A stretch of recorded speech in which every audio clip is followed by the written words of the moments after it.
हर्रुल वबाल हातिमा अल मुस्तफा वल मुर्तजा वबनाहुमा वल फातिमा खमसतुन नुतफी बिहा हर्रुल वबाल हातिमा अल मुस्तफा वल मुर्तजा वबनाहुमा वल फातिमा। अऊज़ु बिल्लाहि मिनश शैतानिर रजीम। बिस्मिल्लाहिर्रहमानिर्रहीम। अज़ीज़ान मोहतरम, आपरा पैगम्बर इस्लाम हजरत मोहम्मद मुस्तफ़ा सल्लल्लाहु अलैहि वसल्लम जनाबे अबू ज़र गफ़ारी ने वसीयत नंदरमा कहियो, इज़ा अराद अल्लाह अज़्ज़ व जल्ल बिअब्दिन खैरन फ़क़्क़हहु फ़िद्दीन व ज़हदहु फ़िद्दुनिया व बस्सरहु बिअयूब नफ्सि। ऐ अबा ज़र, अगर जो खुदावंद करीम एक बंदा प्रति खैर चाहतो होय तो ते બંદાને ખુદાવંદ કરીમ ફિકહનું જ્ઞાન અદા કરશે અને દુનિયાના અંદરમાં તેને જાહિદ બનાવશે અને તે શખ્સના આયબોને પારખી શકશે એવી તાકાત તે બંદાને ખુદાવંદ કરીમ અદા કરશે। યાની કે એ શખ્સ પોતાના આયબને ઓળખી શકશે અને તે શખ્સ પાસે ફિકહનું જ્ઞાન આવી જશે અને દુનિયાના અંદરમાં તે ઝહદ ઇખ્તિયાર કરશે। એ વસ્તુઓ તે શખ્સને મળશે કે જેના પ્રત્યે ખુદા ખેર ચાહે છે।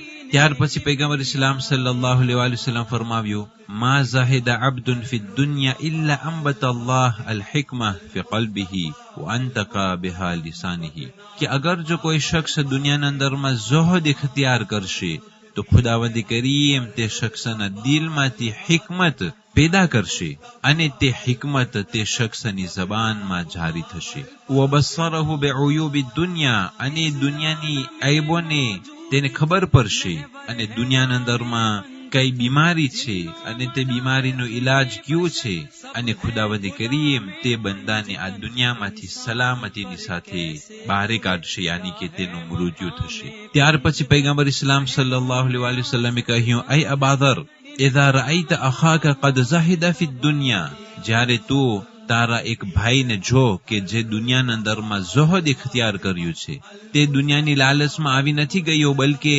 દુનિયામાં તે સાદાઈગી અને ઝહદની જિંદગી બસર કરે છે। ફસ્તમિዕ મિન્હુ, તો તું તે નેક અને ઝાહિદ બંદાનું સાંભળજે, તેના કલામને તું સાંભળજે। ફઇન્નહુ યુલકિનુલ हिकमा, તે નેક અને ઝાહિદ બંદો हिकमतની તલકીન કરતો હોય છે। ફકુલતુ યા રસૂલલ્લાહ મન અઝહદુન નાસ, તો જનાબે અબુ ઝરે કહ્યું કે ऐ પૈગંબર ઇસ્લામ, સૌથી વધારે ઝાહિદ કોણ છે? ફકાલ સલ્લલ્લાહુ અલૈહિ વસલ્લમ, તો પૈગંબર સલ્લલ્લાહુ અલૈહિ વસલ્લમ ફરમાવ્યું, મન લમ યન્સલ મકાબિર, જે લોકો કબ્રને નથી ભૂલ્યા, વલ બિલા, અને ફના થવા બારામાં તે ભૂલ્યા નથી, વતરકા ફضل ઝીનતી દુનિયા, અને દુનિયાની ઝીનતને તેઓ મૂકી દે છે, વ આથર મા યબકા અલા મા યફના, અને તે લોકો બાકી ચીજ માટે આ ફાની ચીજને કુરબાન કરે છે, યાની કે એ આખિરત કે જે બાકી રહેવા વાળી છે એ આખિરતને હાસિલ કરવા માટે, મોટો દરજ્જો હાસિલ કરવા માટે આ ફાની દુનિયાની અમુક દૌલતને તેઓ કુરબાન કરે છે અને રાય ખુદામાં ધર્માદો કરે છે। વલમ યઉદ્દ ગદન મિન અય્યામિહી વઅદ્દ નફસહુ ફિલ મૌતા, અને સૌથી વધારે ઝાહિદ પૈગંબર ઇસ્લામ સલ્લલ્લાહુ અલૈહિ વસલ્લમના કલામ પ્રમાણે એ શખ્સ છે કે જે શખ્સ કદી પણ એમ નહીં વિચાર કરે કે કાલે હું જીવતો રહેવાનો છું, અને પોતાના પ્રોગ્રામમાં કાલે એ જીવતાઓમાંથી તેને શુમાર નથી કરતો, યાની કે હંમેશા તે મોતની તૈયારી કરતો હોય છે અને મોત માટે હંમેશા તે તૈયાર જ હોય છે। અને પૈગંબરે કહ્યું કે સૌથી વધારે ઝાહિદ એ છે કે જે ખુદ પોતાના નફ્સ અને મુર્દાઓમાંથી શુમાર કરે છે, યાની કે તે એમ વિચાર કરે છે કે હાલમાં હું ગુજરી ચૂક્યો છું, પણ હજી જિંદગી છે, આ ખુદા તરફથી એક તોફીક છે, અને આ મોકાને ગનીમત સમજી અને સારા કામમાં તે દિવસને પસાર કરે છે। અઝીઝાને મોહતરમ, ઝાહિદ બંદાની આ પ્રમાણે કાલિતે છે, અને જ્યારે પણ તમે જો કે તમારો ભાઈ ઝહદ ઇખ્તિયાર કર્યો છે તો એના પાસેથી શિખામણ લ્યો, એના પાસેથી નસીહત હાસિલ કરો, પણ દુનિયાના અંદરમાં જ્યારે કાંઈ પણ સલાહ અને કાંઈ પણ નસીહતો પૂછવી હોય તો તકવા ઝુહદ તરફ તેઓ નજર નહીં કરે. અને મૌલાએ કાયનાત અલીસલાતુ વસલામે કહ્યું, જેના પાસે કોઈ નસીહત આપનાર ન હોય એ શખ્સ હલાક થઈ જશે. المصطفى والمرتضى وابناهما والفاطمہ. ہے پنج تن کا مرتبہ عقل و خرد سے ماورا، ایمان کی بنیاد ہے آل نبی کا تذکرہ. معبود نے ہر چیز کو ان کے سبب پیدا کیا، لمحہ بلمحہ دم بدم کہتے رہو صلی علی. حر الوباء الحاتمہ المصطفى والمرتضى وابناهما والفاطمہ.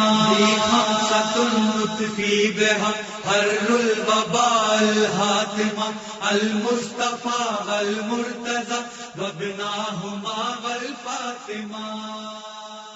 23 ماہ شوال આજની તારીખોમાં એક બુઝુર્ગ આલિમ સૈયદ નિዕમત ઉલ્લાહ અબ્દુલ્લાહ અલ-મૂસવી અશુસ્તરી 1112 હિજરી સનમાં અલ્લાહને પ્યારા થયા હતા. بیت سے قائم ہے دین کبریا. فی بها حر الوباء الحاتمہ المصطفى والمرتضى وابناهما والفاطمہ. فی بها حر الوباء الحاتمہ المصطفى والمرتضى وابناهما والفاطمہ. والسلام علیکم ورحمۃ اللہ وبرکاتہ. قرآن و اہل بیت سے قائم ہے دین کبریا. فی بها حر الوباء الحاتمہ المصطفى والمرتضى وابناهما والفاطمہ. فی بها حر الوباء الحاتمہ المصطفى والمرتضى وابناهما والفاطمہ.